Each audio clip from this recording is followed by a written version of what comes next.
ನಾನು ಮೊದಲು ಅಭಿಮಾನ್ ಬಳಸಿದಾಗ ಬೇರುಗಳು ಚೆನ್ನಾಗಿ ಹರಡಿ ಬಲವಾಗಿ ಬೆಳೆದವು. ಬೇರುಗಳ ಮೇಲೆ ಕೆಲವೊಮ್ಮೆ ಕಂಡುಬರುವ ಬಿಳಿ ಗೆರೆಗಳಂತಹ ಸಮಸ್ಯೆಗಳಿಂದ ಮುಕ್ತವಾಗಿ ಆರೋಗ್ಯಕರ ಬೇರಿನ ಬೆಳವಣಿಗೆಯನ್ನು ನಾನು ಗಮನಿಸಿದೆ. FL77 ಬಳಸಿದ ನಂತರ ಸಸ್ಯಗಳು ಅತ್ಯುತ್ತಮವಾದ ಹೂಬಿಡುವಿಕೆಯನ್ನು ತೋರಿಸಿದವು. ಹೂವುಗಳು ಸಸ್ಯದ ಬುಡದಿಂದ ಮೇಲ್ಭಾಗದವರೆಗೆ ನಿರಂತರವಾಗಿ ರೂಪುಗೊಂಡವು ಮತ್ತು ಒಟ್ಟು ಹೂವುಗಳ ಸಂಖ್ಯೆ ಹೆಚ್ಚಾಯಿತು. ಹೂವುಗಳು ಆರೋಗ್ಯಕರವಾಗಿ ಬೆಳೆದವು ಮತ್ತು ಚೆನ್ನಾಗಿ ಬೆಳೆದವು. APKS ಬಳಸಿದ ನಂತರ ಟೊಮೆಟೊಗಳು ಚೆನ್ನಾಗಿ ಬೆಳೆದು ಗಾತ್ರದಲ್ಲಿ ಹೆಚ್ಚಾದವು. ಹಣ್ಣುಗಳು ಹೊಳಪು ಮತ್ತು ಉತ್ತಮ ಗುಣಮಟ್ಟದ್ದಾಗಿ ಕಾಣಿಸಿಕೊಂಡವು. ನಮಸ್ಕಾರ, ನಾನು ಧರ್ಮಪುರಿ ಜಿಲ್ಲೆಯ ಮ್ಯಾನುಯೆಲ್. ನಾನು ಪ್ರಸ್ತುತ ಅರ್ಧ ಎಕರೆ ಭೂಮಿಯಲ್ಲಿ ಟೊಮೆಟೊಗಳನ್ನು ಬೆಳೆಸುತ್ತಿದ್ದೇನೆ. ನಾನು ಈ ಬೆಳೆಯಲ್ಲಿ APKS ಆರ್ಗಾನಿಕ್ಸ್ ಉತ್ಪನ್ನಗಳನ್ನು ಮೊದಲ ಬಾರಿಗೆ ಬಳಸುತ್ತಿದ್ದೇನೆ.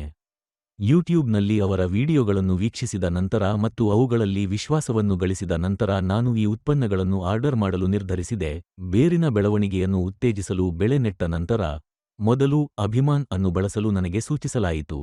ನಾನು ಅವರ ಸೂಚನೆಗಳ ಪ್ರಕಾರ ಅದನ್ನು ಅನ್ವಯಿಸಿದಾಗ ಬೇರುಗಳು ಚೆನ್ನಾಗಿ ಹರಡಿ ಬಲವಾಗಿ ಬೆಳೆದವು.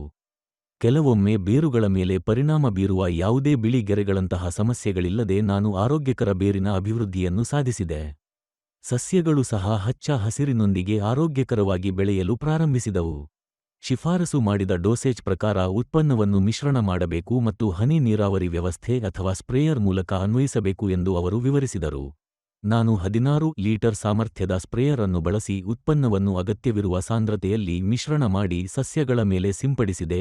ತರುವಾಯ ಹೂಬಿಡುವ ಹಂತದಲ್ಲಿ FL77 ಅನ್ನು ಬಳಸಲು ಅವರು ಶಿಫಾರಸು ಮಾಡಿದರು. ನಾನು ಇಲ್ಲಿಯವರೆಗೆ 2 ಬಾರಿ ಅದನ್ನು ಬಳಸಿದ್ದೇನೆ ಮತ್ತು 3ನೇ ಅನ್ವಯಕ್ಕೆ ಪೂರೈಕೆಯನ್ನು ಖರೀದಿಸಿದ್ದೇನೆ. FL77 ಅನ್ನು ಬಳಸಿದ ನಂತರ ಸಸ್ಯಗಳ ಮೇಲೆ ಹೂಬಿಡುವಿಕೆಯು ಅತ್ಯುತ್ತಮವಾಗಿತ್ತು. ಸಸ್ಯದ ಕೆಳಗಿನಿಂದ ಮೇಲ್ಭಾಗಕ್ಕೆ ಹೂವುಗಳು ನಿರಂತರವಾಗಿ ರೂಪುಗೊಂಡವು ಮತ್ತು ಹೂವುಗಳ ಸಂಖ್ಯೆ ಹೆಚ್ಚಾಯಿತು. ಹೂವುಗಳು ಆರೋಗ್ಯಕರವಾಗಿ ಅಭಿವೃದ್ಧಿ ಹೊಂದಿದವು ಮತ್ತು ಉತ್ತಮ ಬೆಳವಣಿಗೆಯನ್ನು ತೋರಿಸಿದವು. ತರುವಾಯ ನಾನು ಫ್ರುಟಿಂಗ್ ಹಂತದಲ್ಲಿ ಆರ್ಬಿಕ್ಸ್ ಅನ್ನು ಬಳಸಿದೆ. ಆರ್ಬಿಕ್ಸ್ ಅನ್ನು ಬಳಸಿದ ನಂತರ ಟೊಮೆಟೊಗಳು ಚೆನ್ನಾಗಿ ಬೆಳೆದು ಗಾತ್ರದಲ್ಲಿ ಹೆಚ್ಚಾದವು. ಹಣ್ಣುಗಳು ಹೊಳಪು ಮತ್ತು ಉತ್ತಮ ಗುಣಮಟ್ಟದಲ್ಲಿ ಕಾಣಿಸಿಕೊಂಡವು. ಇದಲ್ಲದೆ ಅಭಿಮಾನ್ ಮತ್ತು ಆರ್ಬಿಕ್ಸ್ ಎರಡರ ಸರಿಯಾದ ಅನ್ವಯವು ಅತ್ಯುತ್ತಮ ಹಣ್ಣಿನ ಬಣ್ಣ, ಹೊಳಪು ಮತ್ತು ಗಾತ್ರಕ್ಕೆ ಕಾರಣವಾಯಿತು. ಹಿಂದೆ ಸ್ಥಳೀಯ ಉತ್ಪನ್ನಗಳನ್ನು ಬಳಸುವಾಗ ತೀವ್ರವಾದ ಶಾಖವು ಹಣ್ಣುಗಳ ಹೊರ ಸಿಪ್ಪೆಯನ್ನು ಮಸುಕಾಗಿ ಅಥವಾ ಬಿಳಿಚಿಕೊಂಡು ಕಾಣುವಂತೆ ಮಾಡುತ್ತಿತ್ತು. ಆದಾಗ್ಯೂ APKS ಆರ್ಗಾನಿಕ್ಸ್ ಉತ್ಪನ್ನಗಳನ್ನು ಬಳಸಿದ ನಂತರ ಆ ಸಮಸ್ಯೆಯನ್ನು ತೆಗೆದುಹಾಕಲಾಯಿತು ಮತ್ತು ಹಣ್ಣುಗಳು ಅವುಗಳ ನೈಸರ್ಗಿಕ ಬಣ್ಣ ಮತ್ತು ಆರೋಗ್ಯಕರ ಹೊಳಪನ್ನು ಉಳಿಸಿಕೊಂಡವು. ನನ್ನ ಅನುಭವದಲ್ಲಿ ಅಭಿಮಾನ್ ಅನ್ನು ಬಳಸುವುದರಿಂದ ಮೊದಲು ಬಲವಾದ ಬೇರಿನ ಬೆಳವಣಿಗೆಗೆ ಕಾರಣವಾಯಿತು. ಅದರ ನಂತರ FL77 ಬಳಕೆಯು ಸಸ್ಯದ ಬುಡದಿಂದ ತುದಿಯವರೆಗೆ ಹೂಬಿಡುವಿಕೆಯನ್ನು ಹೆಚ್ಚಿಸಿತು. ಅಂತಿಮವಾಗಿ ಆರ್ಬಿಕ್ಸ್ ಅನ್ನು ಬಳಸುವುದರಿಂದ ಹಣ್ಣುಗಳು ಹೊಳಪು ಮುಕ್ತಾಯದೊಂದಿಗೆ ಉತ್ತಮ ಗಾತ್ರ ಮತ್ತು ತೂಕಕ್ಕೆ ಬೆಳೆಯುತ್ತವೆ ಎಂದು ಖಚಿತಪಡಿಸಿತು. ಹಿಂದೆ ಸ್ಥಳೀಯ ಉತ್ಪನ್ನಗಳೊಂದಿಗೆ ಇಳುವರಿ ಪ್ರತಿ ಕ್ರೇಟ್ಗೆ ಕೇವಲ 20 ರಿಂದ 25 ಕೆಜಿ ಇತ್ತು. ಈಗ APKS ಆರ್ಗಾನಿಕ್ಸ್ ಉತ್ಪನ್ನಗಳನ್ನು ಬಳಸಿದ ನಂತರ ಇಳುವರಿ ಪ್ರತಿ ಕ್ರೇಟ್ಗೆ 32 ಕೆಜಿಗೆ ಹೆಚ್ಚಾಗಿದೆ. ಅದೇ ರೀತಿ ಶಾಖದಿಂದಾಗಿ ಸಸ್ಯ ಒಣಗುವುದು ಮತ್ತು ಹಣ್ಣಿನ ಗುಣಮಟ್ಟದಲ್ಲಿನ ಕುಸಿತದಂತಹ ಸಮಸ್ಯೆಗಳು ಕಡಿಮೆಯಾಗಿವೆ.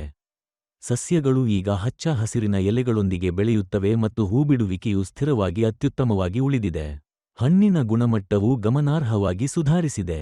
ಅಭಿಮಾನ್, FL77 ಮತ್ತು ಆರ್ಬಿಕ್ಸ್ ಅನ್ನು ಸರಿಯಾದ ಸಮಯದಲ್ಲಿ ಬಳಸುವ ಮೂಲಕ ಸಸ್ಯಗಳ ಬೆಳವಣಿಗೆ, ಹೂಬಿಡುವಿಕೆ, ಹಣ್ಣಿನ ರಚನೆ ಮತ್ತು ಒಟ್ಟಾರೆ ಇಳುವರಿಯ ಎಲ್ಲಾ ಹಂತಗಳಲ್ಲಿ ಗಮನಾರ್ಹ ಪ್ರಗತಿಯನ್ನು ನಾನು ವೈಯಕ್ತಿಕವಾಗಿ ಗಮನಿಸಿದ್ದೇನೆ.